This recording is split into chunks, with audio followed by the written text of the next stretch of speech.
I never knew the weight of a secret until the day I found the letters hidden in our attic. My name is Alara, and I thought I knew my family. I thought I understood love. But what I discovered shattered everything I believed. It all began when I turned 25. A birthday gift, or so I thought, a dusty wooden box, bound by a faded ribbon, tucked away under the eaves of the old attic. I had never explored that part of the house before. The smell of old wood and dust filled my nostrils as I lifted the box. Inside were letters, yellowed and brittle, written in my mother's hand. The words whispered stories I was never meant to hear. Betrayal, a hidden life, debts she had paid to protect someone else. Each line trembled with fear, regret, and quiet desperation. I couldn't believe what I was reading.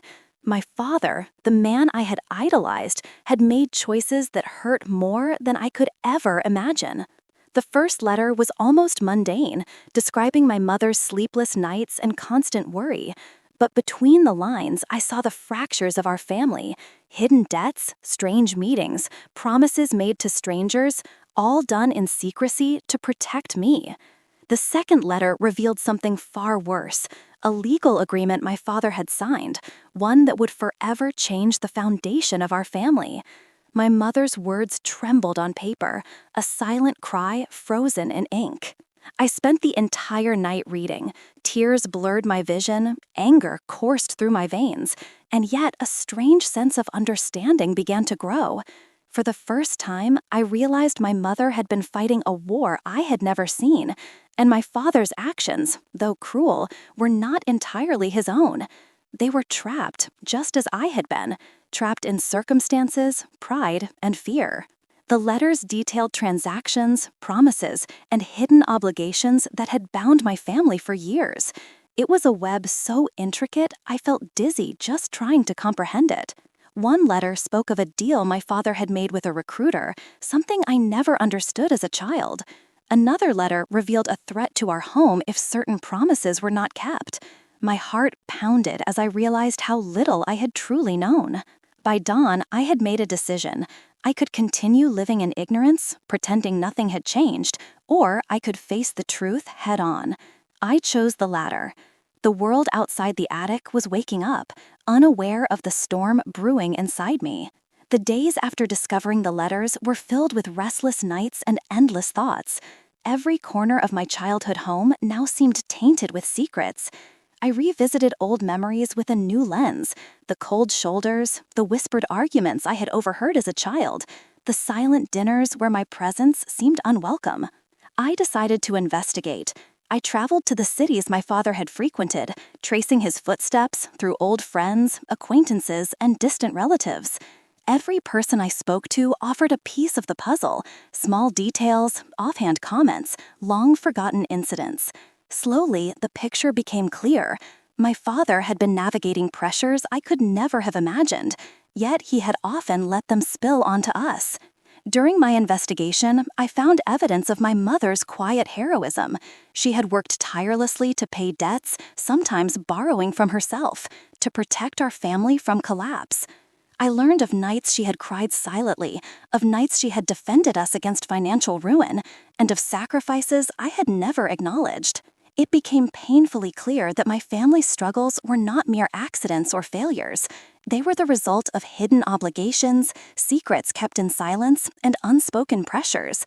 I felt a mix of anger and admiration. Anger at the deceit, admiration for the resilience.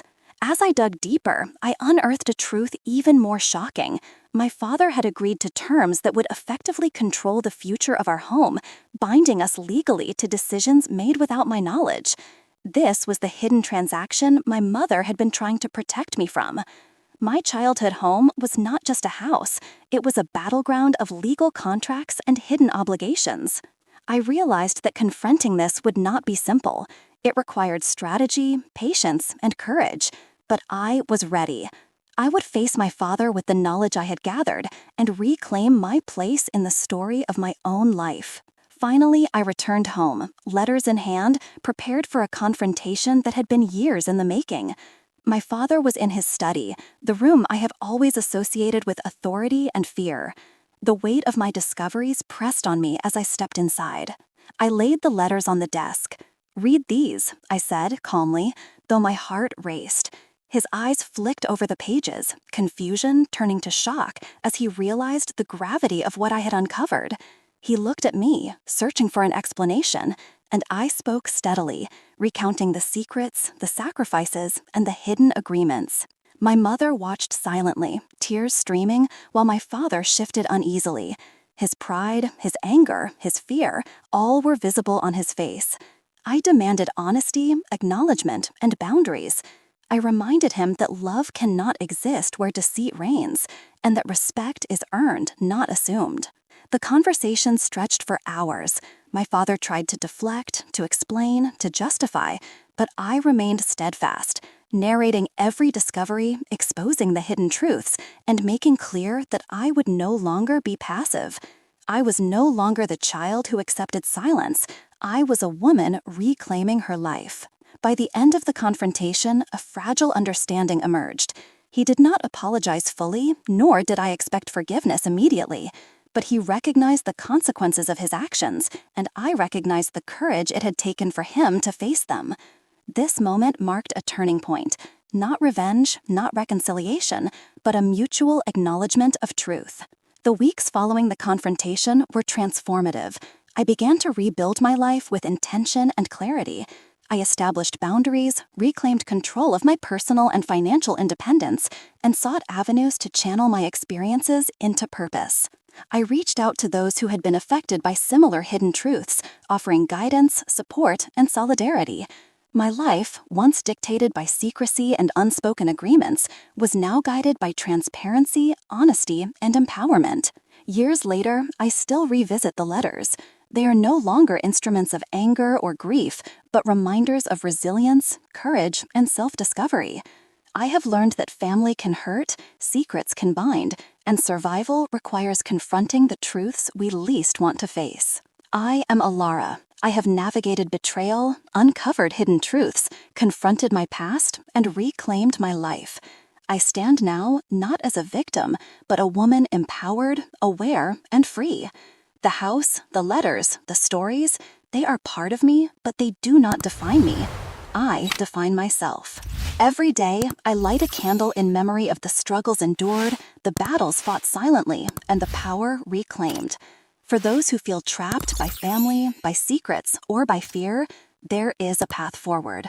Courage is not the absence of fear, but the decision to face it armed with knowledge and resolve.